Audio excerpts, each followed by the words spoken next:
Oh howdy all, grab yourself a drink, it is time for some Path of Exile discussion. With the November events just around the corner, I thought it might be a bit of fun to do a recap on one of the most popular events that's been run in the past, Endless Delve. Now it's entirely speculation. I think that because Endless Delve has been popular every time it's been run, the Grinding Gear games are likely to run this as one of the 3 November events. However, it is important to say that I have no inside information as to what's going on here, and it's entirely possible that this video might end up being just a history lesson into a very interesting short-term event that's been run before. Now, Endless Delve is quite different to the base game of Path of Exile, but not so different that it's unrecognisable. In Endless Delve, you can't do the campaign, you can't go into maps, you can't go into heist, you can't even go into your hideout. You are locked solely to the Azurite mine. You can't group with other players, it is a solo self-found event only, and you also won't have access to a whole lot of bosses or to a lot of boss-related loot. As a result, character power is generally much lower in Endless Delve than it normally is. However, there is one massive exception that we'll get to in a sec.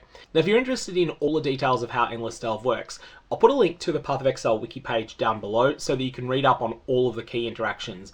But arguably the most important things are that your item progression is just way different to the base game, and it is way worse. To take one example, one divination card that I advocate farming in the base game is the Chains That Bind. This drops a fair bit whether you're in the control blocks in Act 10 or in various map tile sets that are based upon that same layout, cage, pen, pretty much anything that has a prison theme to it.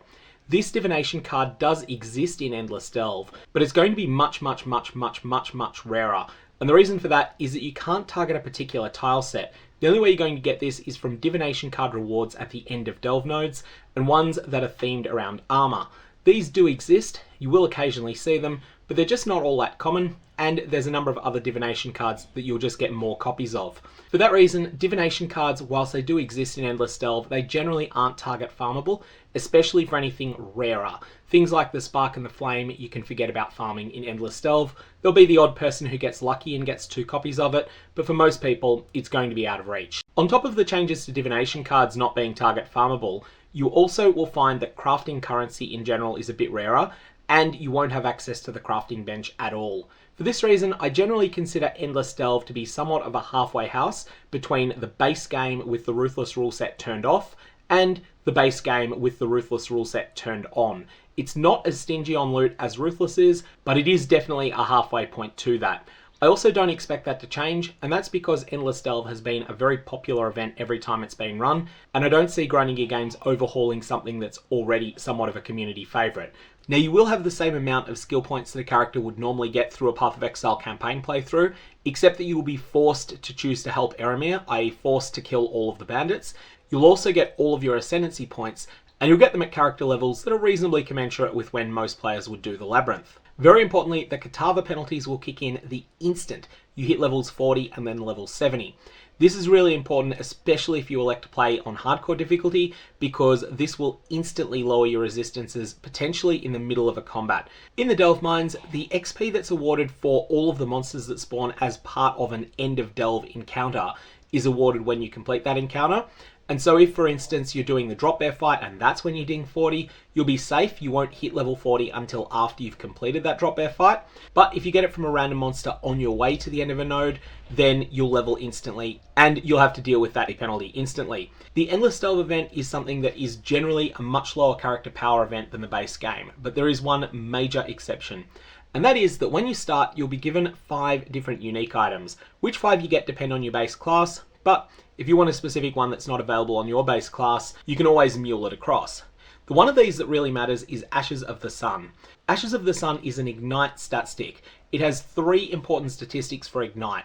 There's 25% increased burning damage. This is neither here nor there. It's a good stat, you do want this stat, but it's only really equivalent to a couple of passive points on 3. Then there's 30% chance to Ignite. This is actually quite a big deal because of the other mechanics that we're going to be talking about in a sec. A very important little reminder here that non-critical strikes, the fire damage has the capacity to ignite and there is 0% chance for that damage to ignite.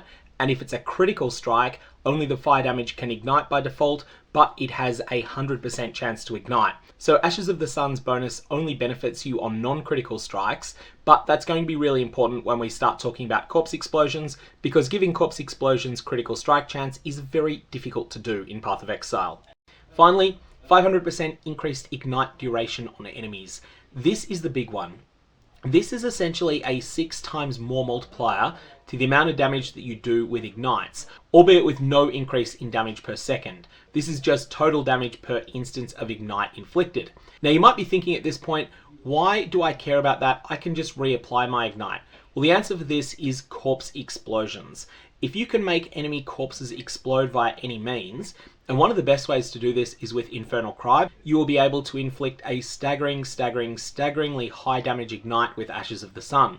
This is then capable of dealing many times the hit points of the monster whose corpse exploded in damage to all surrounding monsters, just not instantaneously. It's going to take a number of seconds for them to burn down. This is a very powerful way to burn down powerful monsters within the Delve Mines, because one thing about the Delve Mines is that monsters end up with very high scaling on their hit points the further down that you get. Once you get to a few hundred depth, monsters have dozens of times their base hit points, and these just scale up and up and up, and Ashes of the Sun provides you with a way to cause corpse explosions to inflict massive ignites on enemies in your area.